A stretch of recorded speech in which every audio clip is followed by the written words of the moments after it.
بسم اللہ الرحمن الرحیم۔ آج کا ہمارا عنوان ہے قائد اعظم۔ ہم نے کئی بار قائد اعظم مضمون لکھا اور پڑھا ہے۔ آج ہم اس روایتی انداز سے ہٹ کر اس مضمون کو پڑھیں گے۔ یہ مضمون 8ویں، 9ویں اور 10ویں کلاس کے طلباء کے لیے ہے۔ قائد اعظم۔ عظیم انسان روز روز پیدا نہیں ہوتے، مادر گیتی ان کو روز روز جنم نہیں دیتی۔ ایسے انسانوں کے لیے تاریخ کو مدتوں منتظر رہنا پڑتا ہے۔ زندگی سالہ سال دیر و حرم کا طواف کرتی ہے، تب کہیں کوئی ایسا انسان وجود میں آتا ہے جو صرف عظمت ہی کے معیار پر پورا نہیں اترتا، بلکہ اس کو دیکھ کر خود عظمت کا معیار قائم کیا جاتا ہے۔ ہزاروں سال نرگس اپنی بے نوری پہ روتی ہے، بڑی مشکل سے ہوتا ہے چمن میں دیدہ ور پیدا۔ کون جانتا تھا کہ 25 دسمبر 1876 کو کراچی میں پیدا ہونے والا بچہ دراصل مشرق کے اقبال کا ستارہ اور ایک اسلامی سلطنت کا بانی ہے۔ محمد علی جناح کے والد سوداگر تھے، جسم کے کمزور تھے اور گجراتی زبان میں دبلے پتلے انسان کو جناح کہتے ہیں۔ یہی بعد میں جناح کہلائے۔ محمد علی جناح ابتدائی تعلیم مکمل کرنے کے بعد 1893 میں انگلستان چلے گئے، وہاں سے قانون کا امتحان پاس کیا، واپس آئے، بمبئی میں وکالت شروع کی۔ آغاز میں ناکامیوں کا سامنا کرنا پڑا، لیکن قائد اعظم کے استقلال مسلسل نے ان ناکامیوں کو کامیابیوں میں بدل دیا اور آپ کا شمار عظیم قانون دانوں میں ہونے لگا۔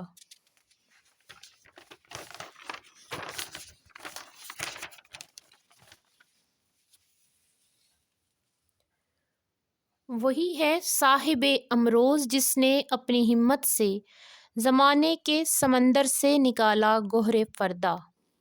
قائد اعظم نے زمانہ طالب علمی سے ہی سیاسی سرگرمیوں میں دلچسپی لینی شروع کی۔ 1906 میں جب دادا بھائی نورو جی کانگریس کے صدر منتخب ہوئے تو قائد اعظم ان کے ذاتی سیکرٹری تھے۔ قائد اعظم نے کانگریس میں شمولیت اختیار کر لی۔ جب مسلم لیگ کا قیام عمل میں آیا تو قائد اعظم اس کے بھی رکن بن گئے۔ انہوں نے کانگریس اور مسلم لیگ کے درمیان خلیج کو بانٹنا چاہا، مگر نہرو جیسے لیڈروں کی مکاری اور منافقت کو دیکھتے ہوئے دل برداشتہ ہو کر ناگپور کے اجلاس میں کانگریس سے استعفیٰ دے دیا اور مسلمانوں کی بہتری کے لیے کام کرنے لگے۔ مسلمانوں کو قائد اعظم جیسے نہ ڈر، بے باک اور کلمہ حق کہنے والے لیڈر کی ضرورت تھی جو ان کے حقوق کی جنگ مخلصانہ انداز سے لڑ سکے اور قیادت کے ساتھ تربیت بھی کرے۔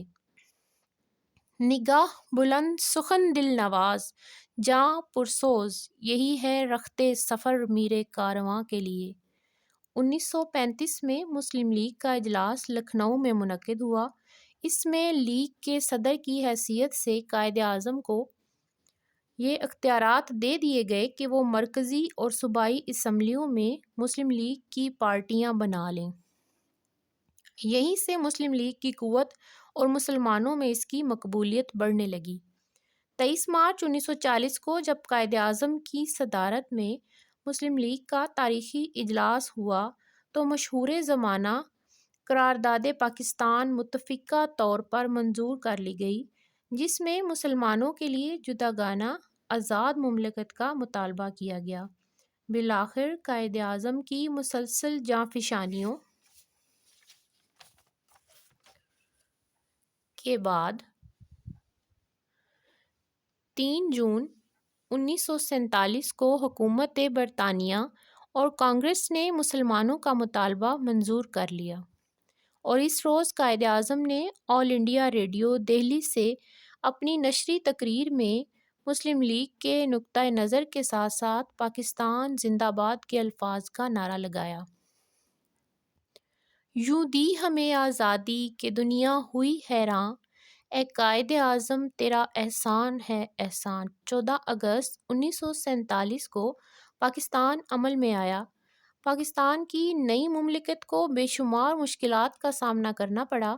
بھارت نے پاکستان کے حصے کی نقد رقم جو تقسیم کے وقت اسے ملنا تھی روک لی، جس سے ملک کی مالی حالت کمزور ہو گئی۔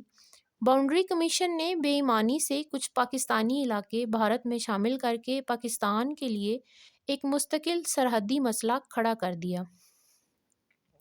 تقسیم ہند سے چند ماہ پہلے ہولناک ہندو مسلم فسادات ہوئے اور قتل و غارت گری کا جو بازار گرم ہوا، اس کے نتیجے میں پاکستان آنے والے مہاجرین کی آباد کاری میں بے حد مشکلات پیش آئیں اور یہ مسئلہ بہت اہم اور سنگین ہو گیا۔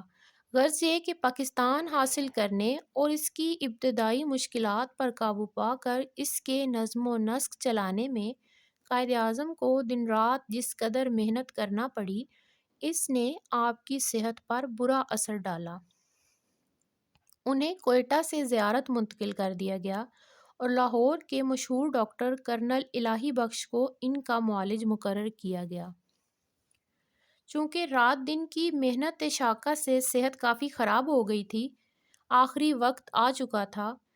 11 ستمبر 1948 کو قائد اعظم اپنے خالق حقیقی سے جا ملے اور ان کو کوئٹہ سے کراچی منتقل کیا گیا۔ قائد اعظم کا مزار کراچی میں ہے۔ آسماں تیری لحد پر شبنم آفشانی کرے، سبزۂ نورستہ اس گھر کی نگہبانی کرے۔